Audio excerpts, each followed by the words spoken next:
Good morning, BASN Academy. Coming up on today's show, a kindergartner is being held hostage in Alabama, Israel has struck Syria, and NASA is preparing to debut a new solar sail.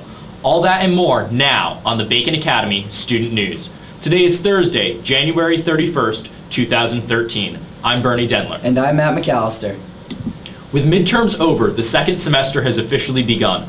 Privileges for seniors, however, do not begin until Friday, February 8th. Seniors who had privileges last semester and have gold cards may continue to use them until that date.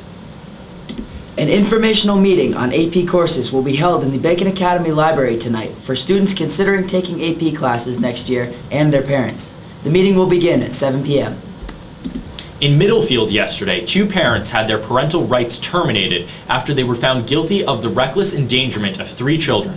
Peter and Tamara Gable pleaded guilty to 3 counts of first-degree reckless endangerment to Middletown Supreme Court, and according to court documents, the allegations of abuse date back to 2007.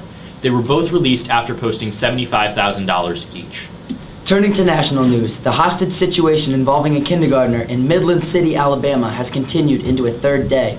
The boy is being held in an underground bunker reportedly stocked with enough supplies to last for several weeks or even months. The situation began Tuesday afternoon when 65-year-old Jimmy Lee Dykes boarded a stopped school bus with a gun and demanded 2 boys between the ages of 6 and 8. The driver of the bus, 66-year-old Charles Poland Jr., was shot and killed as he attempted to stop Dykes. Today, President Obama's nominee for Defense Secretary, Republican and former Senator from Nebraska, Chuck Hagel, will go before the Senate Armed Services Committee. Some Republicans have voiced opposition to Hagel's nomination as a result of statements he made about Israel. Hagel previously stated that Israel, a prominent ally of the United States, is keeping Palestinians caged up like animals. Former Congresswoman Gabrielle Giffords argued for stronger regulations on guns before Senate yesterday. Her plea began with an emotional statement about the head bullet wound that ended her congressional career 2 years ago. Giffords spoke slowly, carefully enunciating each word, showing the lasting effects from the wound. Her testimony served as the congressional kickoff for what is sure to be a bitter fight about guns. Turning to world news, is it really possible that Egypt could collapse? Just 2 years into a revolution that ignited during the Arab Spring, Egypt's defense minister Abdul Fattah Khalili al-Sisi warned that this raging conflict may lead to the collapse of the state and threaten the future of our coming generations. The military, a powerful institution for Egyptian secularism that temporarily governed the country after the revolution ousted longtime ruler President Mubarak, considers a civil war to be a feasible threat to the nation as protesters continue to clash in the streets. The U.S. is confirming that Israel launched an airstrike inside Syria, which hit a convoy of trucks belonging to the Syrian military. Israeli officials are refusing to comment on the strike, but Syria is claiming that 2 airstrikes occurred, one on the convoy and one on a defense research facility. Israeli sources are claiming that Syrian rebels attacked the base and that the Assad regime is blaming Israel in an effort to drum up nationalist support.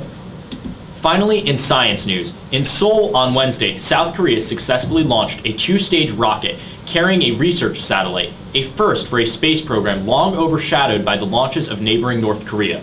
The rocket took off at 4 p.m., roaring into a clear sky from the launch pad near the city of Gohung on the country's south coast.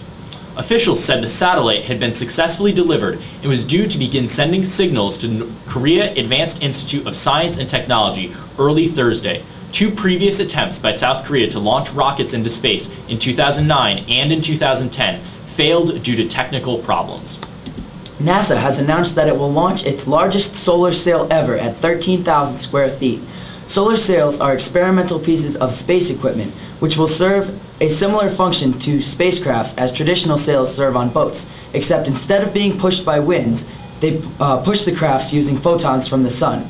The so-called Sunjammer is set for launch next year. That's all for today. Join us again tomorrow for more school, local, U.S., and world news. And remember, you can catch us online too at youtube.com/BA Student News.